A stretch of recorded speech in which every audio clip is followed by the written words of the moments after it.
kupata habari kwa sababu mabosi wengine walipiga kelele kamera kama hii town, lakini ilienda kote. Unajua mahali unajiona mahali penye unapeka inafika ile chuma walikata nyaya. Lakini hapo unaweza pita kweli.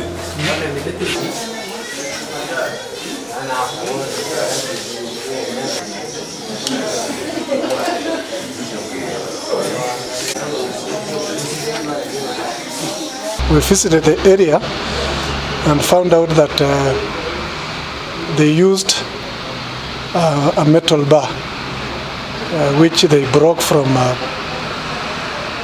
frame of the door and used it to drill the rear part of the wall of the cells.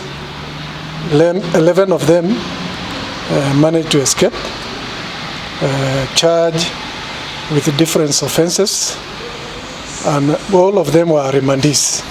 They were remanded at the police station waiting to be tested COVID-19 before they were taken to prison. I want to tell the public to assist to arrest the remaining 10 prisoners. A number of them are charged with serious offenses like robbery and defilement. At least 4 of them are charged with serious offenses.